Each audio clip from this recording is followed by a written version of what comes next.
सलाम पाकिस्तान 24 न्यूज के साथ मैं हूं मदीहा सिंह और मैं हूं वजाहत खान। सबसे पहले आपको बताएं कि पाकिस्तान को खतरे की तफसील बताई और ना ही बताएंगे। एडवाइजरी तब्दील होने पर टीम को वापस बुलाया। न्यूजीलैंड क्रिकेट बोर्ड के चीफ एग्जीक्यूटिव डेविड वाइट की अनोखी मंतक। न्यूजीलैंड के मीडिया ने दावा किया है कि 5 मुल्क की इंटेलिजेंस इत्तेहाद ने दौरा मनसूख करने का मशवरा दिया। तफसीलात के लिए ये रिपोर्ट देखते हैं। न्यूजीलैंड क्रिकेट बोर्ड के चीफ एग्जीक्यूटिव डेविड वाइट की पाकिस्तान का दौरा मनसूख होने पर अजीबोगरीब वजाहतें। कहते हैं खतरे की मखसूस तफसीलात ना बताई जा सकती थी, ना बताई जाएंगी। न्यूजीलैंड क्रिकेट टीम पाकिस्तान के खिलाफ सीरीज खेलने के लिए पुरअज़्म थी, लेकिन सब कुछ बदल गया, जिसकी वजह से जो वाहिद जिम्मेदाराना फैसला समझ में आया, न्यूजीलैंड ने वही किया। न्यूजीलैंड क्रिकेट टीम को अपनी हुकूमत की जानिब से मखसूस और मुसद्दिका खतरे के बारे में आगाह किया गया था, जबकि इस इत्तला की तस्दीक न्यूजीलैंड क्रिकेट के सिक्योरिटी कंसल्टेंट्स के अलावा आज़ादाना तौर पर भी की गई थी। डेविड वाइट का कहना था कि न्यूजीलैंड हुकूमत से मिलने वाली रहनुमाई के बाद सीरीज मनसूखी के सिवा कोई चारा नहीं था। मालूम है कि ये पीसीबी के लिए इंतहाई मुश्किल वक्त है। पाकिस्तान क्रिकेट बोर्ड के पेशा वराना रवैये और अच्छे सलूक पर उनके शुक्रगुजार हैं। कीवी बोर्ड के मुताबिक टीम के 34 खिलाड़ी और स्टाफ अराकीन ने दुबई में डेरे डाल रखे हैं, जहां वो होटल में 24 घंटे करंटीना रहेंगे। कोहाट से खबर है, जहां इंसदादे पोलियो के कतरे पिलाने वाली टीम पर फायरिंग की गई है। फायरिंग से टीम की सिक्योरिटी पर मामूर पुलिस एहलकार शहीद हो गया। वज़ीर आला महमूद खान ने नोटिस लेकर रिपोर्ट तलब कर ली है। ये वाक़या पेश आया है कोहाट में, जहां पर इंसदादे पोलियो के कतरे पिलाने वाली टीम पर फायरिंग की गई और इस फायरिंग की जद में आकर सिक्योरिटी पर मामूर पुलिस एहलकार शहीद हो गया। इस वाक़े के बाद वज़ीर आला महमूद खान ने नोटिस लेकर रिपोर्ट तलब कर ली।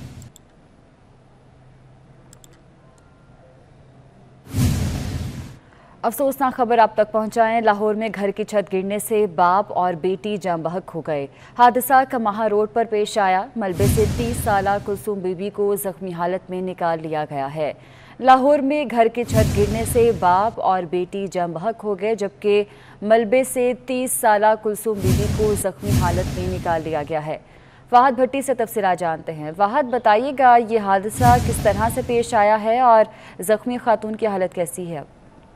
जी, जख्मी खातून की हालत जो है वो इंतहाई तशवीशनाक बताई जा रही है। रेस्क्यू डॉक्टर्स की जानिब से खातून को तिबी इमदाद के लिए जनरल अस्पताल मुंतकिल कर दिया गया है, जहां पर उसका इलाज मुआवजा जारी है। अफसोसनाक वाक़या पेश आया कमाहा रोड पर। एक घर के अंदर घर की जो छत है वो जमीन बोझ हुई, जिसकी वजह से 40 साला अल्लाह दिता और उनकी बेटी 12 साला आमना जो है वो मलबे तले दबकर जाँ बहक हो गए। रेस्क्यू को इत्तला मिलने पर रेस्क्यू ने मौका पर पहुंचकर इमदादी कार्रवाइयां करते हुए जो है वो बाप बेटी की लाशें मलबे से निकाल कर जो है वो मुर्दा-खाने मुंतकिल कर दी, जबकि जख्मी होने वाली खातून को तिबी इमदाद के लिए म्यो अस्पताल जो जनरल अस्पताल है वहां पर मुंतकिल कर दिया गया है। रेस्क्यू की जानिब से यहाँ पर ऑपरेशन मुकम्मल कर दिया गया है। ठीक है, बहुत शुक्रिया फहद आपका। रॉयल्टी टैक्स में इजाफे के खिलाफ कराची के डंपर एसोसिएशन की हड़ताल 10वें रोज भी जारी है। एसोसिएशन मेंबरान का कहना है कि सुनवाई ना होने तक एहतजाज जारी रहेगा। हबीब खान से मजीद जानते हैं। हबीब, बताइएगा। अच्छा, बिल्कुल देखें, ट्रक और डंपर एसोसिएशन की जानिब से जो हड़ताल की कॉल दी गई थी और एहतजाज का जो कॉल थी वो आज 10वें रोज़ में दाखिल हो गई है और 10 रोज़ से यहाँ पर जो मुजाहिरीन है वो एहतजाजी कैंप पर मौजूद हैं। इस वक्त भी यहाँ पर जो कमेटी अरकान है हमारे साथ मौजूद है, उनसे बात करते हैं। सर, 10 रोज़ गुजर गए हैं, हुकूमत की जानिब से अब तक किसी भी सतह पर कोई रब्ता किया गया आप लोगों से? सर जी, बिल्कुल कोई रब्ता नहीं हुआ। एक दफ़ा हमारा मुज़ाकरात शुरू थे, लेकिन कुछ वजूहात की वजह से वो मौखर हो गए। तो हम ये मुतालबा करते हैं, हमारा सिंपल सा मुतालबा है कि भाई ये जो नाजायज़ टैक्स लगा दिया है, पहले हमसे 700 रुपये ले रहे थे फी ट्रिप के हिसाब से, अभी जो है ना वो अचानक बढ़ा के 2700 रुपये कर दिए। तो हम गवर्नमेंट ऑफ सिंध से मुतालबा करते हैं कि ये एक तो महंगाई का दौर है, इसी दौर में हम जो है ना 2700 जो है ना इस बर्दाश्त करने के काबिल नहीं है। तो इंशाल्लाह मुज़ाकरात होते रहेंगे और जब तक हमारा मुतालबा नहीं हो माना जाएगा हम इधर ही बैठेंगे। कुछ और भी कमेटी अरकान भी हैं, साथ साथ यहाँ पर मुख्तलिफ फलाई तंजीमों के जो रहनुमा हैं वो भी आ रहे हैं, इनके सपोर्ट में यहाँ पर आ रहे हैं। अच्छा, आप भी यहाँ पर इस वक्त आए हुए हैं नियाज़ साहब, इनके मुतालबात जायज़ हैं, रॉयल्टी टैक्स के हवाले से बात कर रहे हैं। 10 रोज़ गुजर गए, अभी तक कोई राब्ता नहीं हो रहा है हुकूमत की सतह पर। जो हमारे मुतालबात है यूनियन वालों का, अगर इस पे हुकूमत ने कोई गौर नहीं किया, एक चीज़ हम वाजे करें कि ना फिर हम रुकेंगे ना हमने रुकना है, या 20,000 डंपर इस हाईवे से जाके वजीर आला उसके बाहर खड़ा करेंगे। अच्छा, बिल्कुल। इस वक्त हमारे साथ कमेटी अरकान भी मौजूद थे और दीगर रहनुमा भी यहाँ पर मौजूद है और सबका यही मुतालबा है कि सिंध हुकूमत की जानिब से ये जो रॉयल्टी टैक्स लगाया गया है इसको फिलफौर जो है वो वापस लिया जाए, वरना ये एहतजाज जो है वो जारी रहेगा और आइंदा अगर हुकूमती सतह पर कोई मुतालबात या कोई भी किस्म के मुज़ाकरात नहीं किए जाते तो एहतजाज का जो दायरा है उसको वसी किया जा सकता है। ठीक है, बहुत शुक्रिया आपका। बिलाखिर इंतजार की घड़ियां खत्म हुई। कराची में ग्रीन लाइन मंसूबा तैयार हो गया। मंसूबे पर 24 अरब रुपए के लगभग लागत आई है। इसका आगाज कब से होगा ये जानते हैं आदिया नाज से। आदिया, बताइएगा।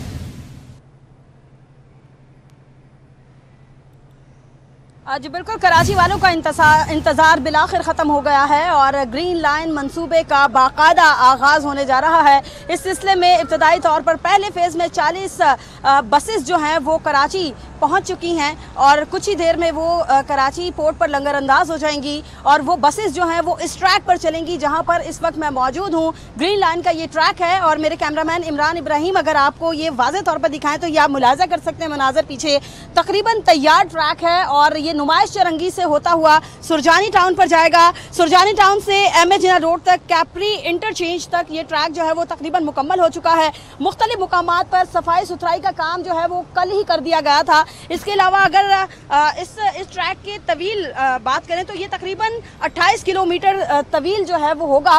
इब्तदाई तौर पर जब वज़ीर आज़म जो उस वक्त के थे 2016 में नवाज शरीफ साहब, तो उनकी जानिब से इस मंसूबे को कराची वालों के लिए तोहफतन जो है वो तामीर करने का इरादा किया गया था। फरवरी 2016 में इसका बाकायदा इफ्तिताह हुआ और कहा यह गया था कि दिसंबर 2017 में इसको कंप्लीट कर लिया जाएगा, लेकिन बदकिस्मती से ये मंसूबा जो है वो ताखीर का शिकार रहा और बहुत सारे फेसेस झेलना पड़े कराची वालों को। कहा यह गया कि 16 अरब रुपए और 85 करोड़ का इब्तदाई तौर पर इसका तखमीना लगाया गया। फिर जब सिंध गवर्नमेंट की जानिब से सजेशन दी गई कि इस ट्रैक को मजीद तवील करना चाहिए 10 किलोमीटर तक, तो सुरजानी टाउन से लेकर पहले गुरु मंदिर तक ये ट्रैक चलना था, लेकिन फिर इसको बढ़ाया गया और अब ये यहाँ से गुरु मंदिर से कैप्री इंटरचेंज तक तकरीबन कंप्लीट हो चुका है और यहीं से ये आगे जो है वो नुमाइश चौरंगी तक जाएगा। इसके अलावा आपको ये भी आगाह करती चलूँ कि इस ट्रैक के ऊपर इब्तदाई तौर पर 40 बसेस जो हैं वो चलेंगी, जबकि 40 बसेस दूसरे फेज में यहाँ पर आएंगी।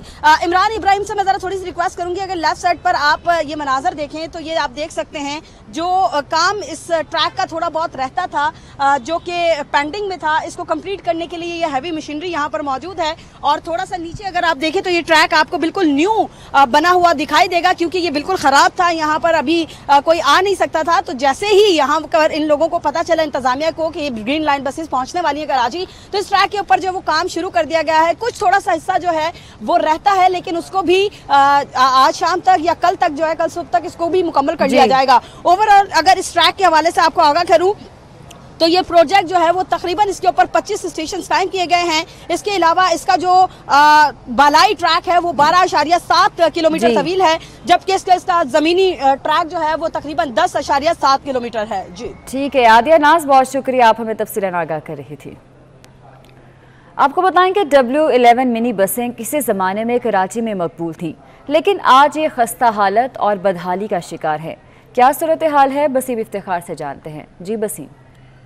जी इस वक्त मैं एसनाबाद के इलाके में W11 के आखिरी स्टॉप पर मौजूद हूँ और हम देखते थे कि किसी ज़माने में W11 का जो सफ़र जो है वो मुसाफिरों के लिए इंतहाई दिलचस्प होता था और खुशी खुशी जो मुसाफिर जो हैं वो W11 में सफ़र करते थे। W11 जो है वो आज भी कराची की जो सड़कें हैं उन पर रवा दवा है। ताहम जदीद दौर में जो अब सूरत हाल ये है कि जो W11 की जो बेशतर जो बसें हैं उनकी हालत ज़ात खस्ता हो चुकी है। सिंध असम्बली में अपोजिशन लीडर PTI के हलीम आदिल शेख ने जो है वो अब से कुछ देर कबल यहाँ पर एहसनाबाद में दौरे भी किया और W11 की जो बसों की जो सूरत हाल है उसके हवाले से उन्होंने आगाह किया। उनका कहना था कि W11 बसें जो है वो 13 साल में इस हद तक जो है वो इंतहाई खस्ता हाल हो चुकी हैं कि अब शहरियों के और मुसाफिरों के लिए इस पे सफ़र करना जो है वो मुश्किल हो चुका है। जो PTI हुकूमत हैं वो नई बसें जो हैं वो ग्रीन लाइन की सूरत में मुतारिफ़ करा दी है, ताहम जो पुराना ट्रांसपोर्ट निज़ाम है वो इंतहाई अबतर हो चुका है और इसकी मिसाल W11 है। जबकि W11 के अड्डे पे जो यहाँ अड्डे की निज़ामिया उनसे हमारी बात हुई तो उनका ये कहना था कि महंगाई के इस दौर में वो सफ़र तो फराम कर रहे हैं, लेकिन महंगाई के इस दौर में जो खस्ता हाल जो बसों को बेहतर करना जो है वो मुश्किल हो चुका है। जी ठीक है, बहुत शुक्रिया। मियां शहबाज शरीफ अब से कुछ देर में कराची पहुंचेंगे, पार्टी रहनुमाओं से मुलाकात और इजलास की सदारत करेंगे। बलूचिस्तान नेशनल पार्टी के सरबराह अख्तर मेंगल से उनके वालिद की वफात पर इजहार ताज़ियत भी करेंगे। इक़्तिदार अनवर से जानते हैं। इक़्तिदार बताइएगा क्या क्या मसरूफियात होंगी कराची में शहबाज शरीफ की?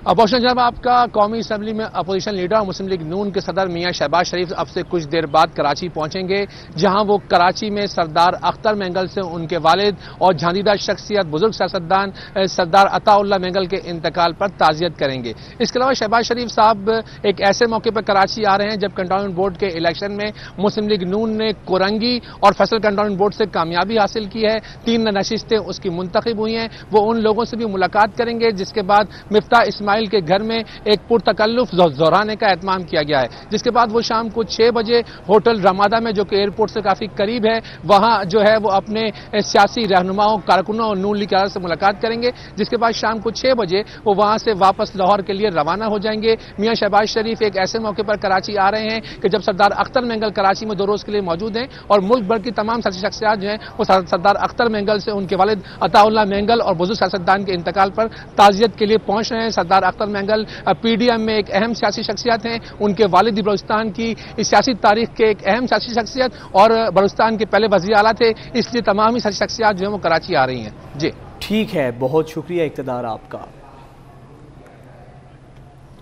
कराची के साहिल की सफाई की मुहिम जारी है। मुख्तलिफ वेलफेयर सोसाइटीज़ और तलबा की बड़ी तादाद साहिल से कचरा उठाने में मसरूफ़ है। मज़ीद जानते हैं, हमारी नुमाइंदा रबिया खान हमारे साथ मौजूद हैं। रबिया बताइएगा। जी बिल्कुल, साहिल पर इस वक्त हम लोग मौजूद हैं और बीच की सफाई का जो सिलसिला है वो जारी है। मुख्तलिफ सोशल वेलफेयर सोसाइटीज़ जो है वो यहाँ पर जमा है। उसके अलावा स्टूडेंट्स की एक बहुत बड़ी तादाद है जो यहाँ पर इस वक्त जो है वो समंदर की सफाई का काम कर रही है। कुछ लोग हमारे साथ मौजूद हैं। कुछ यहाँ पे हम लोगों को ज़्यादातर जो कचरा है, खाने पीने के रैपर्स और जो सुपारी वगैरह होती है उनके रैपर्स बहुत ज़्यादा हैं और जो बच्चों के खेलने की चीज़ें होती हैं वो भी बहुत ज़्यादा हैं। तो मैं ये सबसे दरख्वास्त करती हूँ कि प्लीज़ जब आप लोग यहाँ पे आएँ तो प्लीज़ अपना कचरा जैसे आप लोग लेकर आते हैं वैसे ही अपना कचरा साथ लेके जाएं। प्लीज़, ये आपका भी समुंदर है, ये सिर्फ हमारा नहीं आपका भी है और इसका ख्याल रखना आपकी भी उतनी ही रिस्पॉन्सिबिलिटी है।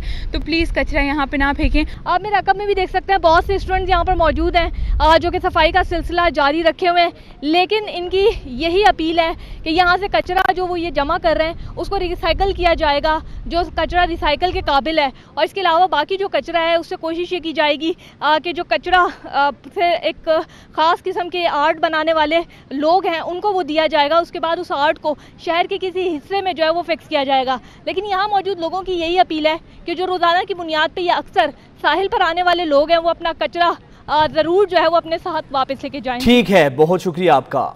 लाहौर में एक और खातून को ज्यादती का निशाना बना दिया गया। कोट लखपत में मुलजिम ने घर में घुसकर असलहे के जोर पर खातून को ज्यादती का निशाना बनाया। इसी पर बात करेंगे, हमारे नुमाइंदे वकास अहमद हमारे साथ मौजूद हैं। वकास बताइएगा क्या मामला है ये? वजाहत ये कोट लखपत का इलाका है और थाना लियाकताबाद बनता है जहाँ पर यह मुकदमा दर्ज किया गया है। सुमेरा नामी खातून है जिसने ये इल्ज़ाम आयद किया था कि उसके मोहल्लेदार उसको काफ़ी हफ्तों से उसको और उसकी बेटी को जिस्म तोशी के धंधे पर लगाना चाहता था, जिस पर इनकार किया। तो गुज़िश्ता रोज़ वो घर में दाखिल हुआ, गन पॉइंट पर उसको ज्यादती की और वो बेटी को भी ज्यादती करना चाहता था। लेकिन जब वहाँ पर लड़ाई झगड़ा हुआ, शोर मचाया, तो मोहल्लेदार वहाँ पे मदद के लिए पहुँचे, जिस पर पुलिस ने मौके पर पहुंचकर दोनों जो मुलजम था उसको गिरफ्तार कर लिया और मुकदमा दर्ज कर लिया। अब पुलिस का मौक़िफ़ ये है कि मेडिकल खातून का करवा लिया गया। उसकी रिपोर्ट आने के बाद असल हक़ाइक़ का पता चलेगा कि क्या खातून के जो इल्ज़ामात हैं उसमें किस हद तक ताकत है। ताहम जो दीगर इल्ज़ामात हैं कि माँ बेटी को जिस्म फरोशी के लिए उकसाने के लिए या उसको दबाव डालने के लिए, इन पर भी तहकीकात की जा रही हैं। जी ठीक है, बहुत शुक्रिया वकास अहमद आपका। उधर पाकिस्तानी निजात बरतानवी बॉक्सर आमिर खान को अमरीकी एयरलाइंस ने तैयारे से उतार दिया। आमिर खान के मुताबिक वाकया मुबैना तौर पर साथी के मास्क सही से ना पहनने के बाइस पेश आया। कहते हैं कि उन्हें गलती ना होने के बावजूद तैयारे से उतार दिया गया, जो इंतहाई तौहीन आमीज़ है। I was taken off the plane today when I was going training camp to Colorado Springs by the police. Obviously, the complaint was made by American Airlines staff. Ring के किंग पाकिस्तानी निजात बरतानवी बॉक्सर आमिर खान को अमरीकी airlines ने तैयारे से उतार दिया। आलमी शोहरत याफ्ता बॉक्सर ने ट्वीट किया कि ये वाकया उस वक्त पेश आया जब वो ट्रेनिंग कैंप में शिरकत के लिए कोलोराडो स्प्रिंग्स जा रहे थे। पुलिस बुलाकर बिला वजह तैयारे से उतारा गया। अगर कुछ गलत किया तो अमरीकी एयरलाइंस सबूत दे। Colorado Springs for training camp and now I'm back in New York for another day. You have to reschedule another.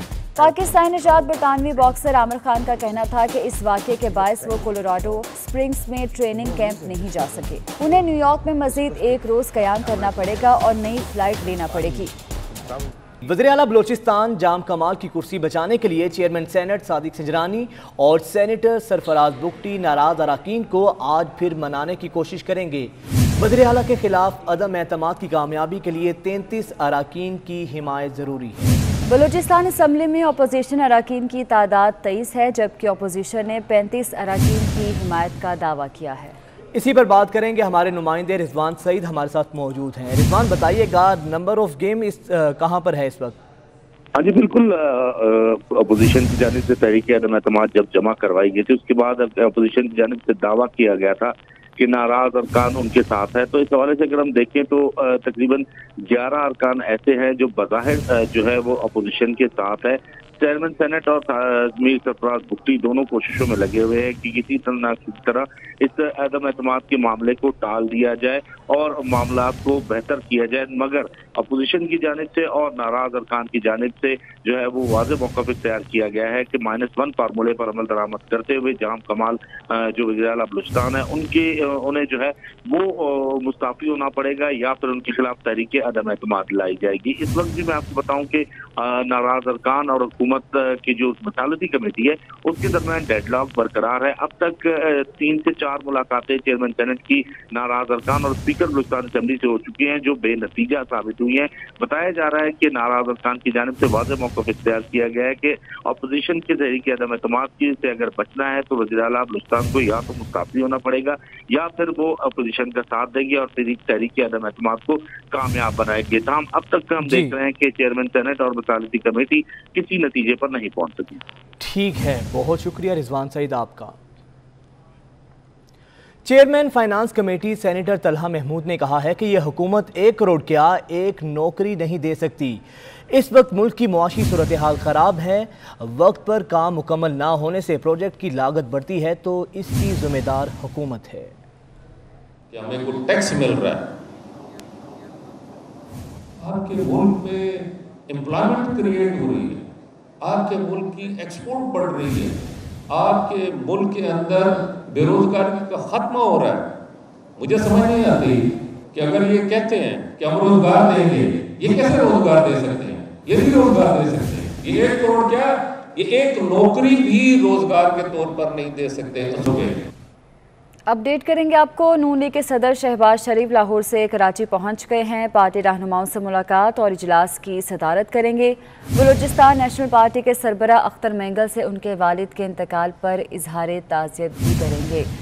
Noon league के सदर मियां शहबाज शरीफ लाहौर से कराची पहुंच चुके हैं। पार्टी रहनुमाओं की जानिब से उनका इस्तकबाल किया गया और पार्टी रहनुमाओं से मुलाकात और इजलास की सदारत शेड्यूल्ड है। बलूचिस्तान नेशनल पार्टी के सरबरा अख्तर मेंगल से उनके वालिद के इंतकाल पर इजहार ताज़ियत भी करेंगे। सदर नून लीग शहबाज शरीफ लाहौर से कराची पहुंच गए हैं। ब्रॉडशीट ने पाकिस्तान से रकम बटोरना वतीरा बना लिया। मजीद $3 करोड़ का मुतालबा करते हुए नया दावा दायर कर दिया। पाकिस्तान अब तक ब्रॉडशीट केस पर $6.5 करोड़ खर्च कर चुका है। Chief justice of Pakistan justice Gulzar Ahmed ने अपने 4 रोज़ा दौरा इंडोनेशिया के दौरान अल अजहर यूनिवर्सिटी जकार्ता में अल्लामा मोहम्मद इकबाल रूम और पाकिस्तान कॉर्नर का इफ्तिताह किया। सुप्रीम कोर्ट से जारी एलामिया के मुताबिक जस्टिस एजाजुल हसन भी चीफ जस्टिस पाकिस्तान के हमरा इंडोनेशिया में मौजूद हैं। Chief justice of Pakistan justice Gulzar Ahmed और जस्टिस एजाजुल हसन OIC की दूसरी जुडिशल कॉन्फ्रेंस में शिरकत करेंगे। जुडिशल कॉन्फ्रेंस की इफ्तिताही तकरीब जकार्ता की अल अजहर यूनिवर्सिटी में मुनक्किद हुई।